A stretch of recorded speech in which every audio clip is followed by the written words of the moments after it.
What's up, everyone? It is Sam Jesse with Behind Enemy Lines for Boston College Week. I'm here with AJ Black of Locked On Boston College. AJ, how are you doing tonight, man? Sam, it's great. How are you doing?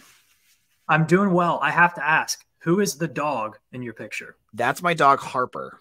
She is a pit bull mix that's 14 years old. She's an old dog. Wow. Yeah. 14, the owner of a pit bull mix as well. So, Nice. Nice. um, yeah, big fan of those. So we're going to talk all about Boston College, their rivalry with Virginia Tech, two teams that I believe actually since Virginia Tech joined the Big East, Virginia Tech has played Boston College more than any other team in the country, even more than UVA. That's If you crazy. can believe that. So team a little bit off the field. AJ, first off, I'll ask you, what is your connection to Boston College and why do you love it so much?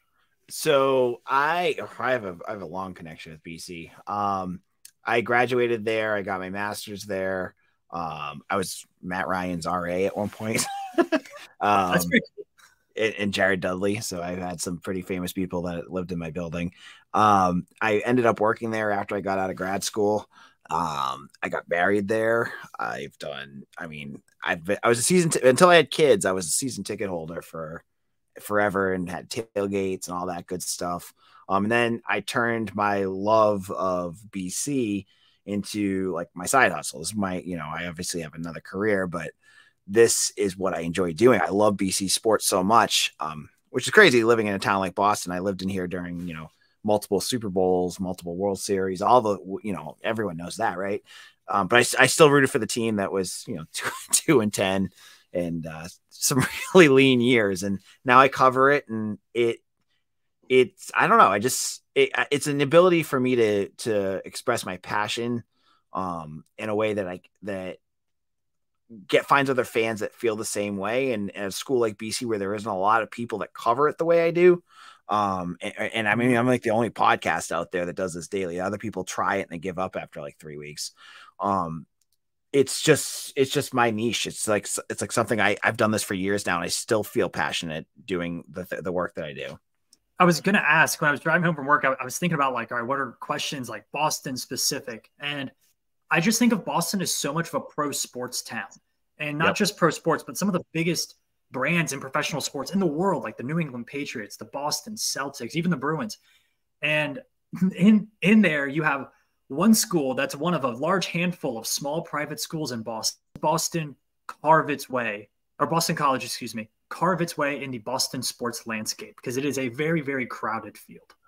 It's tough because even when BC back in 2007 2008 when they had those wars with Virginia Tech, like even then BC really wasn't carving much out of the landscape. Like they were still not selling out tickets. They still weren't getting cover the globe, things like that.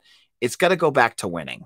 BC's got to win, and they've got to get exciting football out there that's going to catch attention. And they've got to win at a high level, right? Like they can't, if they go like 7-5, that's winning, but it's not really winning. They've got to go and if they finished off the season going 9-3 and win a bowl game, then people are going to look at them like, whoa, they were 10-3 this year and they're probably going to be top 25. There's a lot of work they got to do there, but that kind of thing is going to have to happen. And it's intriguing right now because you have, the biggest player in BC history is Doug Flutie, who won the Heisman in 84, I think it is. And he was a 5'10" quarterback, or he's shorter than that, 5'7". I've met him. He's shorter than me. But he had a huge effect on BC. They were playing at Foxborough Stadium because they were selling out BC, Alumni Stadium so early. And you see a guy like Thomas Castellanos come in, and he's obviously not perfect, and he's not Doug Flutie, but he takes over and wins games, and he's exciting. And some of the game, like the game he had against Florida State, if he won that, they lost by 2 points, and it wasn't his fault. We're looking at a whole different team right now, and he brings an energy that BC has not had in a long time. So a guy like that, if he continues to, he's got to develop a lot, but if he continues to develop, I could see him getting a lot of attention and bringing some excitement to the program. Yeah, Cleveland, Ohio, or outside Cleveland, Ohio. And in the state of Ohio, Ohio State football, I tell people it's like the third professional football team there. Like you have the Browns, the Bengals, and you have the Buckeyes. And to be honest, until Joe Burrow got to Cincinnati, like Ohio State football was bigger than Cincinnati Bengals football. Mm-hmm. And that's in a large city and all. And that's very, very rare. And I think for a lot of schools like Boston College, and you look, you know, USC is a little different because they're a blue blood, but you look at Washington, who had a couple years where they struggled. University of Houston, I think, has a big issue with this, where it's like, unless you are really, really good, there's just too many other shows in town for your fan base, even your alumni base, to pay attention to. So I think that's an interesting, you know, difficulty that Boston College has, that even some of the smaller private schools in the ACC, like Wake Forest, Duke, even Miami, doesn't really have. At Miami, they just don't care about any of the sports. So I do think that's interesting. Yep. You talked about 2007, 2000. I would like you to know that you're looking at a kid who's Matt Ryan broke his heart. So would you like to talk about that game and maybe apologize for breaking little Sam's heart that night? I would. I mean, because that was brutal for, I'm sure, for Hokie fans, because everything was going up, and I mean, it looked like you had Matt Ryan's number that game. But hey, in the end, you got the ultimate revenge winning the ACC. Did happen, yeah. Yeah, because I mean, I remember watching both ACC championship games that BC lost. Well, I would, also say it's kind of a, it's kind of a joke almost in Virginia Tech fandom, where it's like, oh, we hate Matt Ryan. Like when Matt Ryan's like clearly the nicest guy and, you know, a great pro career, and by all means is like a very easy to root for guy, and Virginia Tech just doesn't like him because he made one absolutely ridiculous play in that game. Yep. Yeah, well, he ended up getting, as a New England fan, he ended up getting his comeuppance against the Patriots, as I watched one of my favorite players in BC history get, you know, strip sacked in the 28-3 Super Bowl loss, and you know, I don't know. Yeah. So it's I mean, that's a play, that's a game and a play that's not only part of Virginia Tech and Boston College lore, it's part of college football lore. Like if that play doesn't happen, Virginia Tech probably plays in a national title game that year. Now we're not going to talk about the team who won the title beat Tech 42-3 or something earlier in the year. We just won't mention that part of it. That LSU team had Tech's number. So let's talk a bit about Boston College as being a fan. What's your favorite tradition that Boston College has? Oh, it's the red bandana game. That started after I graduated, so I didn't actually get to see it. But I've, as a season ticket holder and someone who's covered it, it's one of the coolest things that BC's done. BC has really lacked any sort of tradition in terms of a program. Like, you know, they do like the gas and bell thing where they, you know, they ring a bell every time they score a touchdown. That's what it is, right? But this is like a special thing. Every year, and I think they played Virginia Tech 2 years ago, because that was the game where Jakovic came back and beat him in the red bandana game. It's for Wells Crowther, who was a firefighter during 9/11, was a BC grad, played lacrosse at BC, and they wear red bandana uniforms because during the terrorist attacks on 9/11, he went back into the World Trade Center and brought people back out, and ended up dying when the buildings collapsed. But people kept talking about him, talking about a person with a red bandana that was across his face to prevent from the smoke. And his mom knew who they were talking about when they were telling this story, and they showed pictures to the survivors, and they're like, "Yeah, it was him. It was Wells Crowther." So BC wears these red bandana uniforms once a year, and now it's in every sport, from football to volleyball to field hockey. They all wear red bandana uniforms. It's just a special moment, and it's a really cool tradition that BC has that harkens back to a very special alumni graduate who you know, obviously made a really big impact on the world, and kind of just solidifies what BC's all about. That, you know, the saying of the school motto of men and women for others. He was the shining example of that. So it's a very cool thing that the school does. It's my favorite tradition. Even though they started it off in 2014, and the first year they had it, they played the Trojans, USA Trojans, and they were ranked in the top 10, and BC beat them. So that kind of started off the tradition on the right foot. They've beaten FSU, they've beaten Miami with them, but they've also lost a really bad Kansas team. They've lost some bad ones too. But all in all, I think that's the coolest thing and the best tradition BC has. It's one of those rare traditions. Honored to be a part of it and like roots for their tradition, because a lot of traditions are so centric on the football team and like your team beating the other team is like the part of the tradition. And this is one that's like so much bigger than the actual game being played. And I think that's makes it incredibly unique, but it also makes it like one of the cooler traditions in sports, in American sports. So I think that's really awesome. I'm glad it's caught on. Every year they get to kind of bring up that really important story. Is there anything about about being a Boston College fan in tradition, quirks, history that I think the Boston College fandom holds dear that maybe the national landscape doesn't know? Something that they hold dear that fans don't know. That's a good question. I mean,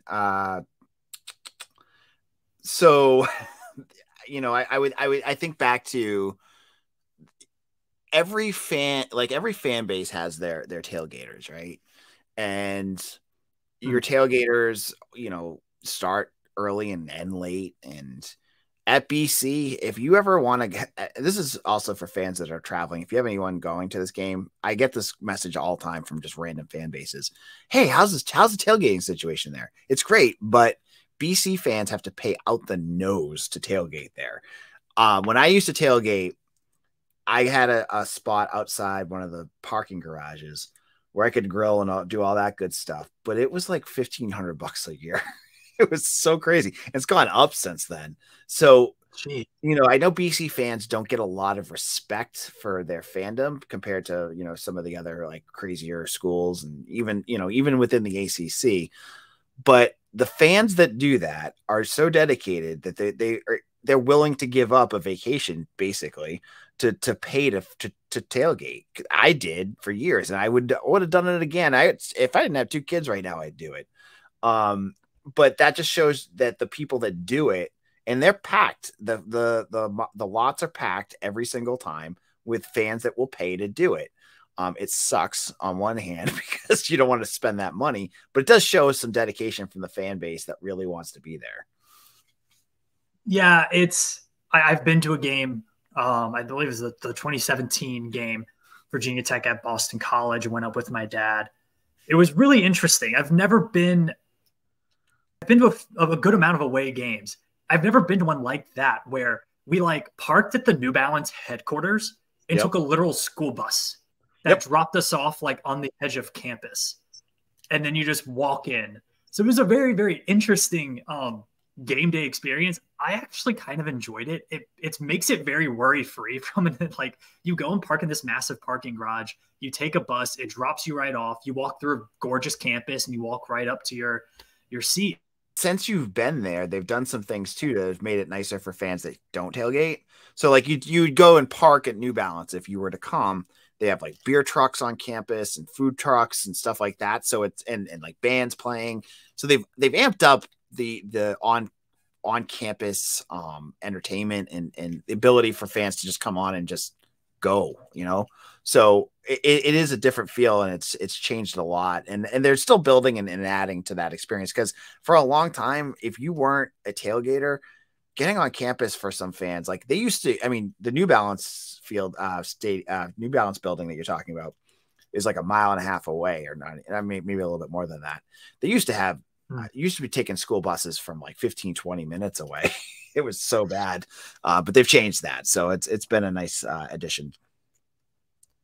So getting back to the field, I've asked everyone this question, and the dominant story over college football this year, before Connor Stallions in Michigan, was conference realignment and the consolidation. I'll put that in quotes, consolidation of the sport. And it's put the ACC in a really interesting spot where they're kind of like, yeah, we're included, but not really right now. And this is a really fluid topic. And I just wanted to get your sense of Where does Boston College fit? I feel like things are okay right now. I don't, I know Florida State and Clemson are thinking they're going to try to get out of their grant of rights deal, and I just don't see that happening anytime soon. But I feel like this is going to be kind of like a wave, right?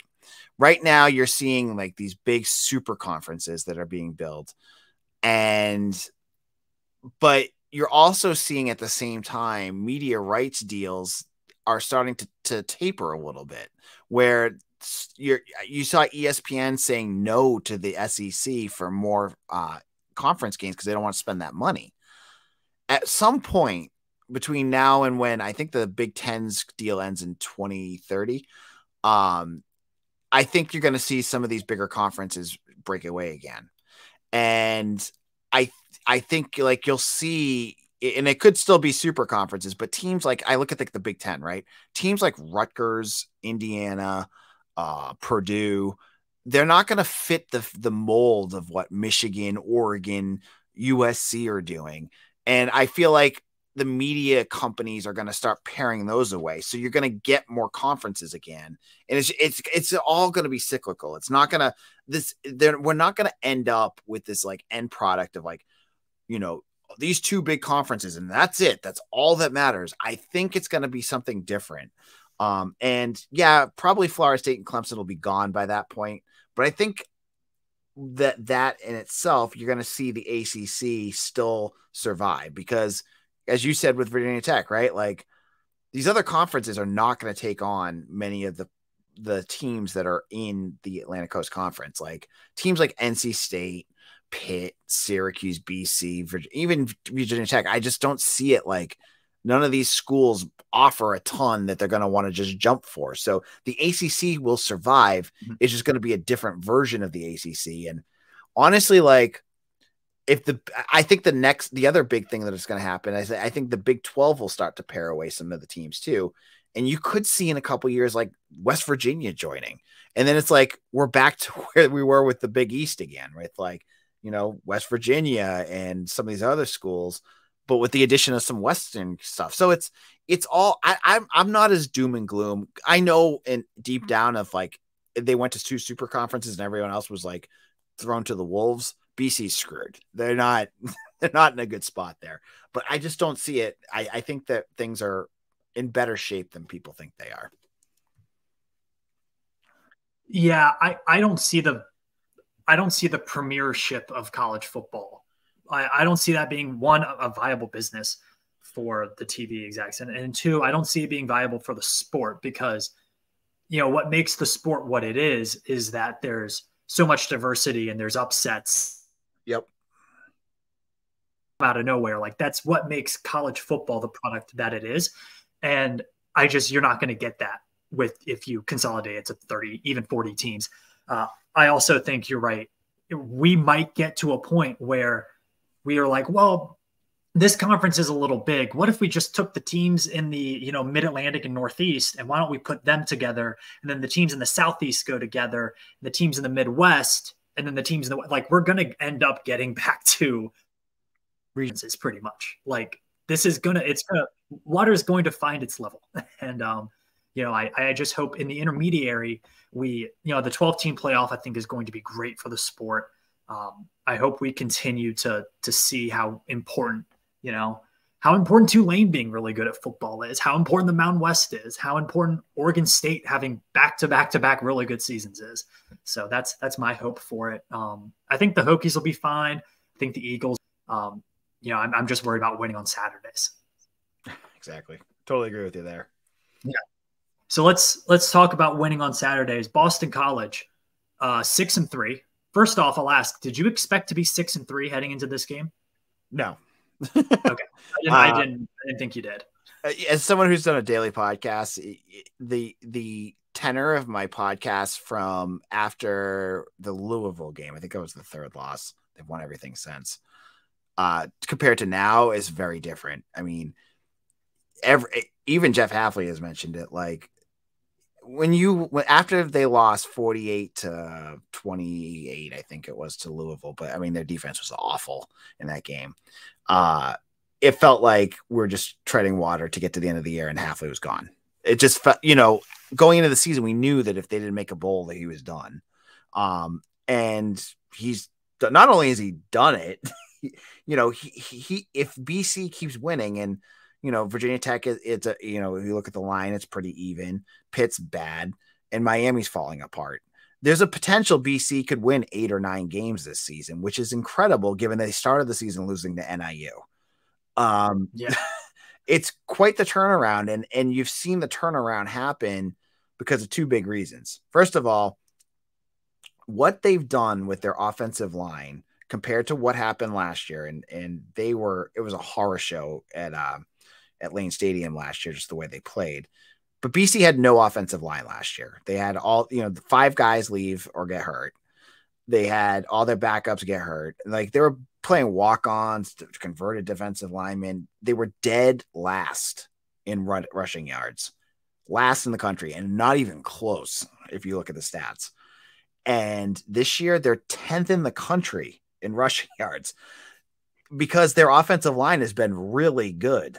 They brought in a couple transfers that, Christian Mahogany's back. He blew his knee out last year. And then the 2 guys that were there last year who were 4-star recruits have developed, which is what you want. So there's that. And then there's defense is playing much better. And Thomas Castellanos, who I think everyone's going to want to watch on Saturday, is a winner. His stats aren't showing it more recently. He's made quite a few mistakes, and his passing is a little bit more suspect than you'd want. But, against Syracuse, he struggles, and then gets the ball back with 4 minutes and just jams the ball down their throat and wins the game for him. And that's happened like 4 out of 5 games that they played, during this win streak. He just wins. So it's all that has changed from when they were at 1-3 and everyone's going, fire Halfley to this. And so it's a very different feel around the program right now. Is it, and this is the argument against Boston College, and I've brought it up. I know the preview, Billy Ray and Pat on the Sons of Saturday preview brought it up. BC's won these games by 1 score against not very good teams. Right. That definitely has to be taken into account. But I think from the Boston College side, you're just saying, hey, we're winning the games on the schedule, and wins are wins. They count the same whether you win by 7 or 70. Right. Is like, what level of the competition mixed with the margin of victory, like, worries you? Or are you just saying like, wow, we're winning football games? I think it's a really interesting aspect to be in as a fan versus as an analyst, Yeah. I mean, it's definitely true. I think there's a truth in the middle, right? Someone was saying to me that BC's the worst 6-3 team in the country, right? It's hard to argue if you just look at stats, but they're winning these games, right? And if you want to dive into the stats, there's a big issue that's going on that's preventing them from winning by more, and that's just finishing off drives. They make some mistakes, they get themselves out of bad positions, and they blow drives. I mean, like, look at the statistics against UConn and Syracuse the last 2 weeks. I mean, I think it was last week BC had the ball for 44 minutes. Like, they just drive, but they weren't finishing drives like they had been against like Georgia Tech, where Castellanos went crazy, or even against Louisville when they got blown out. They were still scoring the ball pretty efficiently. So, yeah, they're not winning the way that they should. And as someone who covers the team, and as someone who likes them too, it takes some years off your life watching them, because you're like, are they going to really lose to UConn? You feel when you're watching it, but they end up pulling it off and winning these games. So I wait for them to be exposed, but I also, with Castellanos, who's I think, in my personal opinion, the big catalyst of why these games are close, because he's made some mistakes that have really cost them. If he can clean things up, and if they can fix the offense a little bit to get him more into his zone, like, I think that will help. But it's definitely, there's validation to both points. And my last thought on that is, I've seen fans say, based off of what you were saying, like, they're beating bad teams. I still want Halfley fired because they should be winning by more. And it's like, you can't do both. I mean, like, The guy's won 5 games in a row. Like, what is he supposed to do? Like, yeah, you want style points, but BC's never been about style points. It's just winning games. No. It's about winning games, and that's all. I mean, you mentioned the 2007 ACC championship. What was it? I mean, not ACC yeah, championship. And I'll tell 14, you, AJ. Tell you, AJ, as a Cleveland Browns fan and a Virginia Tech football fan as of late, don't ever apologize for wins. Right. You take every win you can get, and you don't apologize for it. And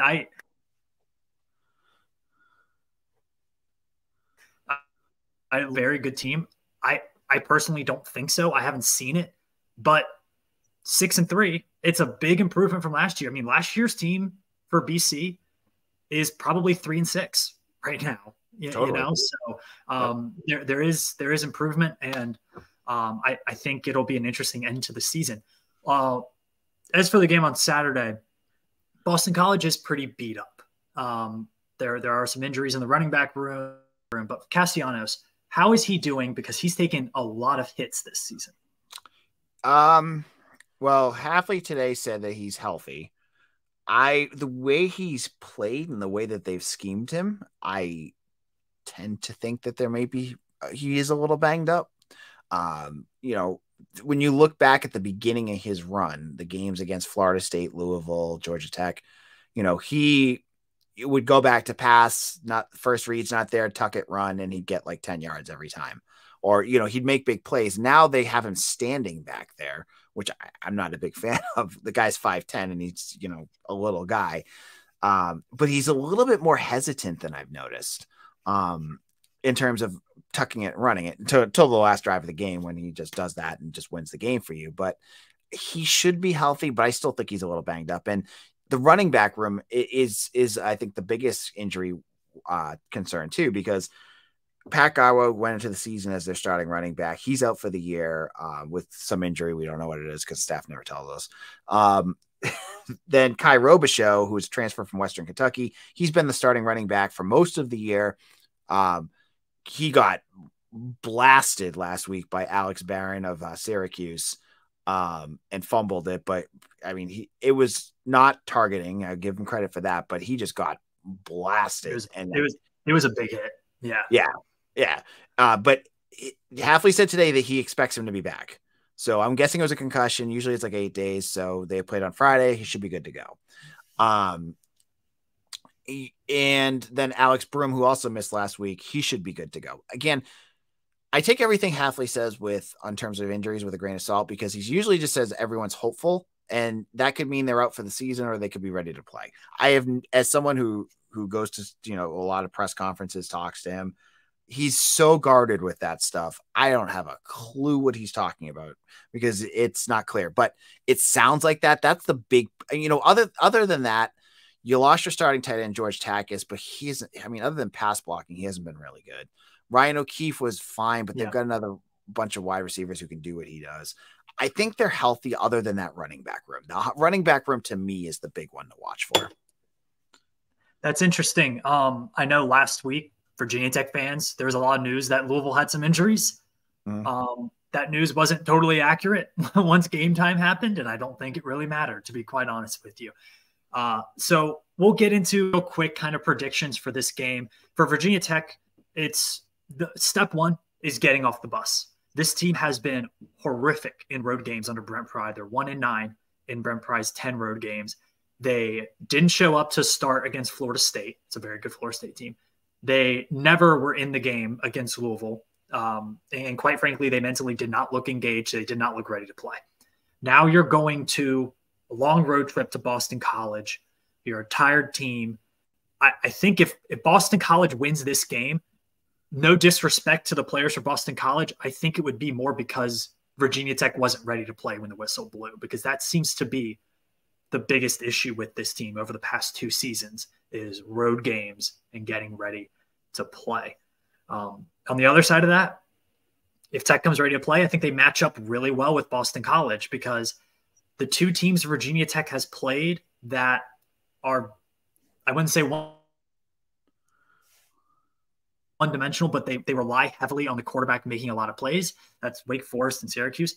They've demolished those teams. So I think this is a team Virginia Tech matches up very well with. It's a defensive line that doesn't create a lot of havoc and a lot of sacks. It's, a team that doesn't throw the ball particularly well. I think it's a good matchup. But again, AJ, it's all about whether the Hokies can show up off the bus. Because if the team that plays against Louisville shows up again this week, Boston College is going to run for a lot of yards.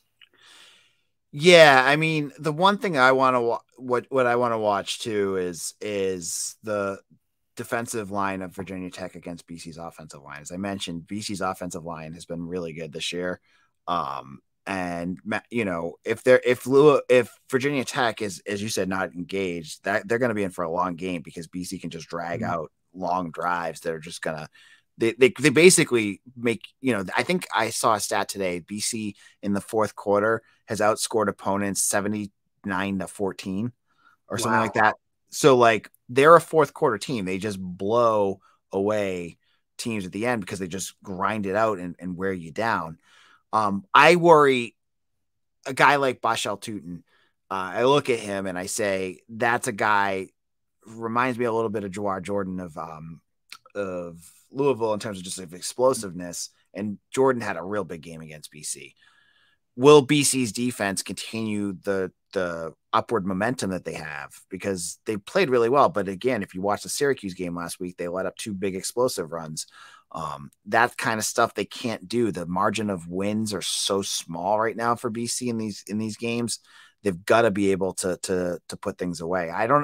I think for BC, keeping the offense on the field, but the big thing for them is finishing off drives, right? Like you can have, 8-minute long drives that get you they constantly go for it on fourth down because they can own the line of scrimmage, but you got to get points out of it.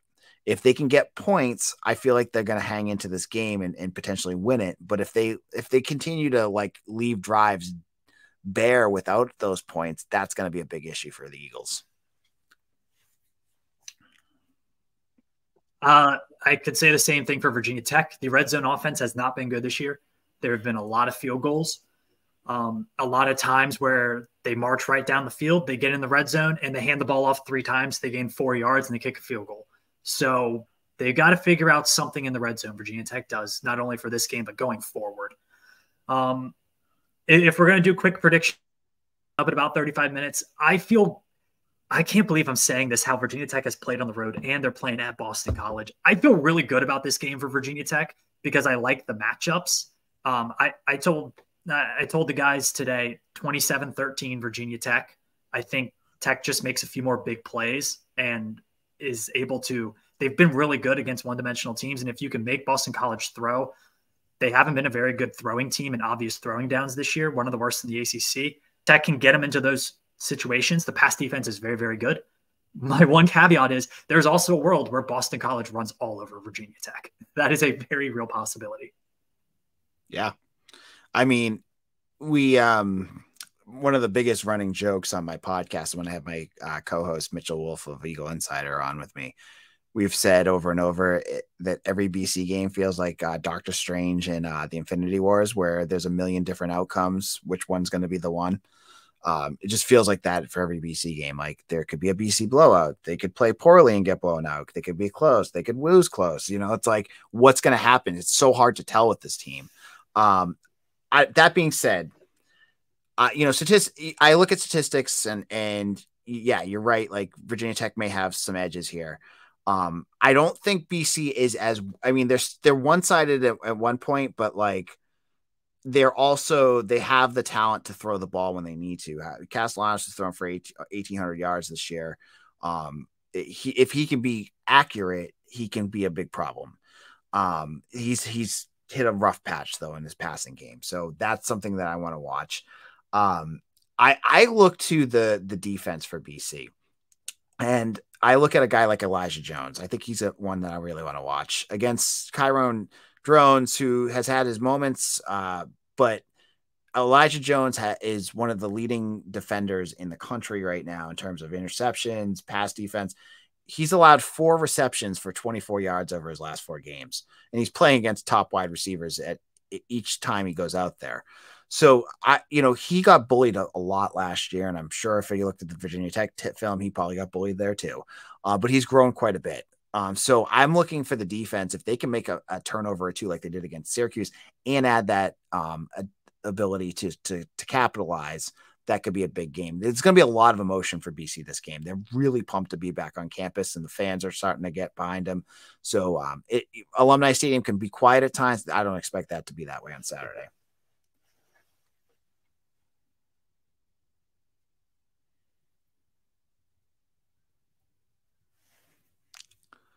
It'll be a big game for both teams. Virginia Tech feels like they need this game in order to make a bowl. You don't want to have to beat NC State and UVA to end the season. And for Boston College, again, coming back home, an opportunity to kind of shock the college football world and get themselves an 8 or 9 win season. AJ, thank you so much for joining. It's been a blast. I hopped on AJ's show. I think it's on YouTube, Locked On Boston College. Talk a little bit about the game. He does an awesome job previewing everything Boston College sports. So AJ, thank you so much for joining me. All right. Thanks, Sam. Thanks for having me on.